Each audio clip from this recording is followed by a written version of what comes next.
ஒரு நிறைந்த சபையில் பாஞ்சாலின்னும் பெரும் பத்தினியை கையை புடவையை பிடிச்சி இழுத்தான் துச்சாதனன்.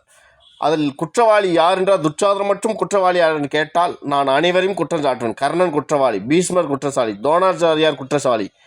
அதே மாதிரி எல்லாரும் அந்த சபையில் இந்த அத்தனை பேரும் குற்றவாளி. ஏன்னா எல்லாரும் பலம் புரிந்தவர்கள். ஒருவேளை தோணர் எழுந்து கேள்வி கேட்டிருந்தால் அங்கே விரைவே வேற மாதிரி ஆகியிருக்கும். அவ்வளோ பலம் புரிந்தவர். தன் மகனுக்காக பொறுமை காத்தார். பீஷ்மர் எழுந்திருந்தால் துச்சாதன் கை வைக்க முடிஞ்சிருக்காது. கர்ணன் எழுந்திருந்தால் அங்கே கதை வேற. அந்த பெண்ணுக்கு அன்னைக்கு நடந்திருக்காது. ஏன் அப்படி சொல்கிறேன்னா, அவங்க எல்லாரும் வேடிக்கை பார்த்தாங்க. அதனால் அந்த பெண்ணுக்கு அன்றைக்கி துரோகம் அளிக்கப்பட்டது மிகவும் மகாபாரதம் என்று உருவானது.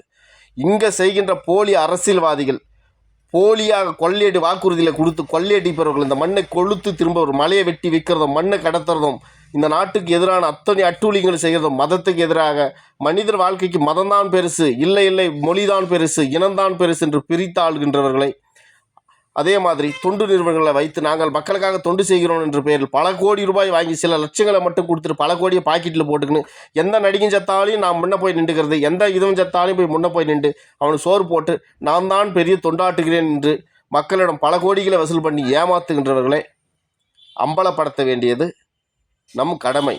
ஏன்னா ஒருவேளை நான் அம்பலப்படுத்தலைன்னா செத்து நான் நரகத்துக்கோ இல்லை சொர்க்கத்துக்கோ ஏதோ ஒன்று ஆண்டவன் முடிவு செய்திருப்பான். அங்கே போகும்போது கடவுள் கேட்பான், உன் நாட்டில் இவ்வளோ அட்டூழியங்கள் அராஜ்யங்கள் நடந்தது, நீ ஏதாவது ஒரு வார்த்தையாவது அதை பற்றி பேசினியா, 10 பேருக்காவது தெரியப்படுத்தினியான்னு.